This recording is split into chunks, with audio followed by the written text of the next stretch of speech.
बहू, पोते का मुंह कब दिखा रही हो?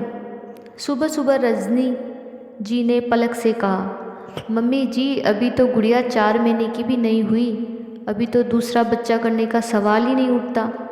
सास की बात सुनकर पलक चौंक गई।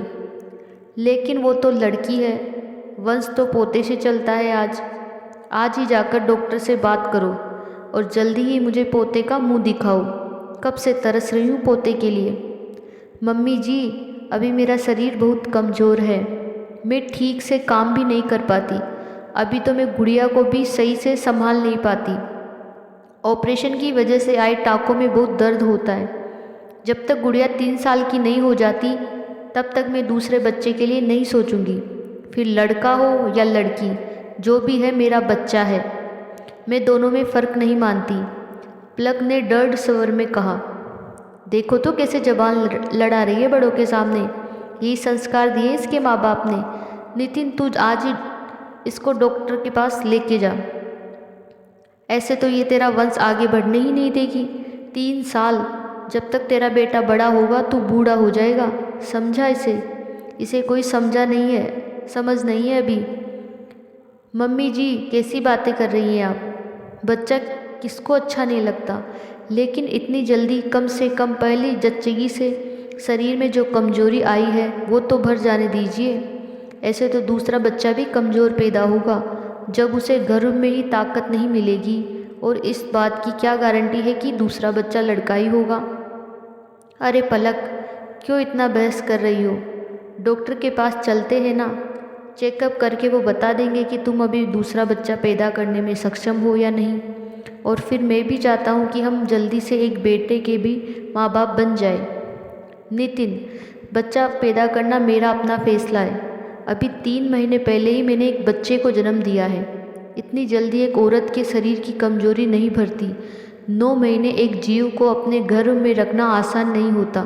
बच्चे को जन्म देना औरत के लिए दूसरी जिंदगी के समान है। मैं ये रिस्क नहीं ले सकती। तुम क्या अनोखी हो जो 2 बच्चे पैदा करोगी? हमारे भी तो 2-3 बच्चों में 1-1 साल का ही अंतर है। मम्मी जी, आपके ज़माने में औरतों को इस बात की जानकारी नहीं होती थी, इसलिए जिसने जो कहा वो कर लिया।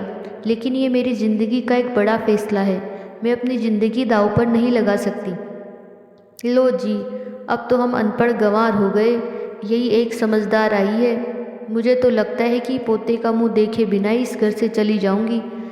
मम्मी जी, बहुत देर से देख रही हूँ, आप नितिन को भावुक करके हमसे अपने मन की बात मनवाना चाहती है, लेकिन मैं आपके इस इमोशनल ड्रामे में नहीं आऊँगी।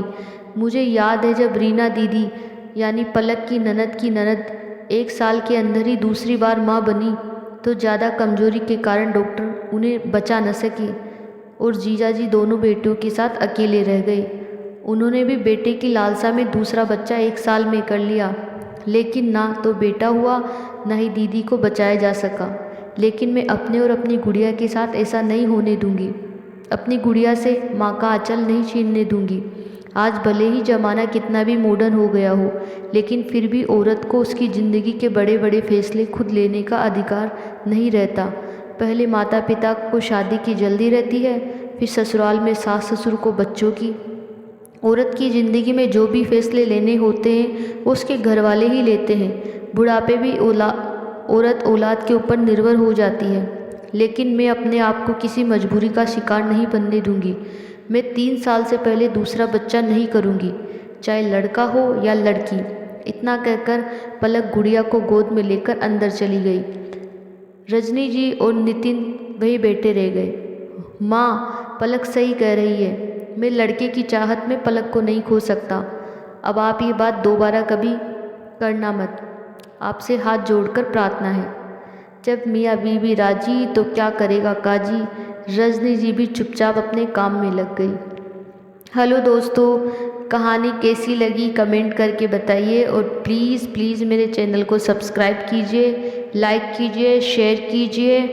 Thank you.